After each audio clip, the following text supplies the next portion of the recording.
भगवान ने हमको मानव देह भगवत प्राप्ति के लिए दिया है, लेकिन माया के अज्ञान के कारण हमने एक बड़ी गलती ये कर दी कि अपने को आत्मा होते हुए शरीर मान लिया। जिस प्रकार गणित में 2+2 में 4 के स्थान पर 5 लिख दे तो आगे का सब गणित गलत हो जाता है, ठीक उसी प्रकार आत्मा के सही नातेदार भगवान को अपना न मानकर संसार के नातेदारों को अपना मानने पर हमको शरीर संबंधी दुख मिलते हैं। हम ये माने हुए हैं कि हम शरीर हैं और जिनको इस जन्म में हम नातेदार कहते हैं, उनमें आसक्ति होने के कारण अगले जन्म में वे ही हमारे नातेदार बनेंगे और ये नाटक अनादिकाल से अनंत बार से होता चला आ रहा है। भगवान की बहुत कृपा है कि वे पूर्व जन्म का भूला देते हैं, अन्यथा संसार में सर्वत्र लड़ाई झगड़ा शुरू हो जाए। तो इस प्रकार आत्मविस्मृति के कारण हम शरीर संबंधी सुखों के पीछे भाग रहे हैं। हम ये जानते हैं कि हम सुखी नहीं हैं, नाना प्रकार के तनाव जीवन में पाले हुए हैं, किंतु हम ये नहीं जानते कि दूसरे भी सुखी नहीं हैं। यदि हमको ये बोध हो जाए कि संसार में कोई सुखी नहीं है, हर कोई किसी न किसी प्रकार से दुखी है, तो तुरंत वैराग्य हो जाए और भगवान के सन्मुख हो जाए। इसे समझने की कोशिश करते हैं। एक आदमी हर समय भगवान से झगड़ा करता था कि आपने मेरी किस्मत में ही सारे दुख लिख दिए, बाकी सब लोग कितने सुखी हैं। उनके पास गाड़ी, बंगला, पैसा आदि सब है और मैं इतना गरीब हूँ। भगवान ने उसकी आंखें खोलने की सोची। रात्रि में जब वह सोया तो स्वप्न में उसे आदेश दिया कि तुम्हारे जितने भी दुख हैं, सब एक बोरे में डालकर मेरे मंदिर आ जाओ, मैं तुम्हें वहां मिलूंगा।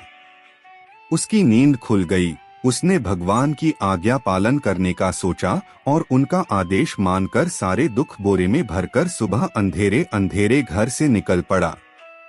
वह क्या देखता है कि उसके अड़ोसी पड़ोसी सब एक एक बोरी लेकर आ रहे हैं।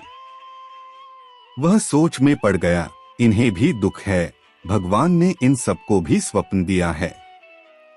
ये सब देखने में तो बड़े सुखी लगते हैं और इनका बोरा तो मुझसे भी बड़ा है। उसे बहुत आश्चर्य हुआ। खैर, सब मंदिर पहुंचे। भगवान ने आकाशवाणी की कि इस दीवार पर कील गड़े हुए हैं, अपने अपने बोरे कील में लटकाकर बगल में खड़े हो जाओ और सोच लो कौन सा बोरा बढ़िया है। जो बोरा पसंद आए मन ही मन सोच लें। कुछ समय के लिए बिजली जाएगी, उसी दौरान अपनी पसंद के बोरे के पास चले जाएं। जब बिजली आएगी तब जो व्यक्ति जिस बोरे के पास खड़ा होगा उसे वो बोरा लेना होगा। कुछ ही देर में बिजली बंद हो गई और जब बिजली आई तो पाया गया कि सब अपने अपने बोरों के पास ही खड़े हैं।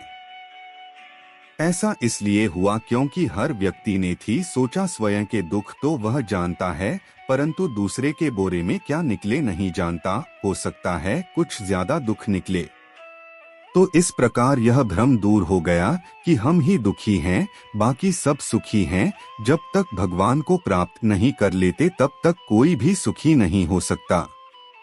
आठ गड़बड़ी का मुख्य कारण आत्मविस्मृति है। ये गड़बड़ी तब ठीक होगी जब हम निश्चय करेंगे कि मैं शरीर नहीं आत्मा हूँ, तब आत्मा के सुख के लिए प्रयत्न करेंगे। हम चूने के पानी को मथ रहे हैं और मक्खन निकलने की आशा कर रहे हैं, इस बात से अनजान हैं कि मक्खन तो दूध दही से निकलता है।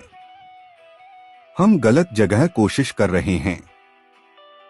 लेकिन मानव देह का महत्व समझते हुए अब भगवान को पाने के लिए तीव्र प्रयत्न करना होगा। भगवान तो हमारे अंदर ही हैं। सिर्फ मन से उन्हें प्रेम करना है, वो दिव्यानंद हमें प्राप्त हो सकता है और मानव देह सफल बना सकते हैं। हमने अपने जीवन में हमेशा बाहर की परिस्थिति को दोष दिया है।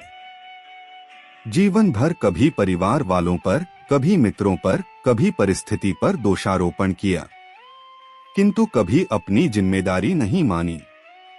हमारी भक्ति करने की अंदर से ही इच्छा नहीं है और हम परिस्थिति को दोष देते हैं। कोई भी परिस्थिति हमको बुरा कार्य करने को प्रेरित या पापात्मा नहीं बनाती है, बल्कि पाप करने की मंशा हमको पापात्मा बनाती है। परिस्थिति हमको बनाती नहीं है, वह हमारी आंतरिक इच्छाओं को व्यक्त करने का अवसर देती है। परिस्थिति को ठीक करने के लिए हमको अपने मन से युद्ध करना होगा। अंदर मन को ठीक कर दिया तो बाहर की परिस्थिति अपने आप ही ठीक हो जाएगी। भक्ति में उधार नहीं करना चाहिए। अपने मन को नियंत्रण करके भगवत भक्ति में जुट जाना होगा। संसार को दोष देना व्यर्थ है, क्योंकि संसार ईश्वर का रूप है।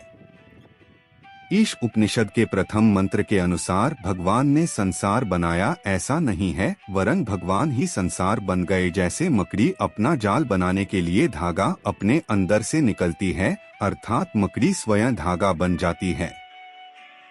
वैदिक फिलॉसफी के अनुसार भगवान ही संसार के निमित्त एवं उपादान के कारण है। भगवान ने संसार बनाया और तत्व भी वे ही बन गए।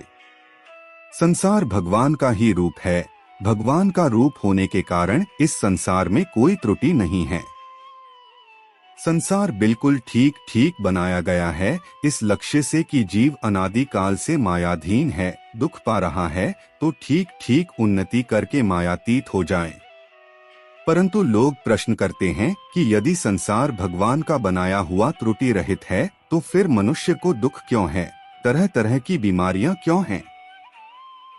हमारे जीवन में कष्ट और दुख की परिस्थिति इसलिए आती है कि हम उसका सामना करते हुए अपनी उन्नति करें और जीवन में सफल बने। यह समझे रहे कि जीवन में सफलता चालाकी से नहीं मिलती, बल्कि सहनशीलता, नम्रता, निष्ठा, कर्मठता, स्वच्छता और अपने अंदर का साहस बढ़ाने से मिलती है।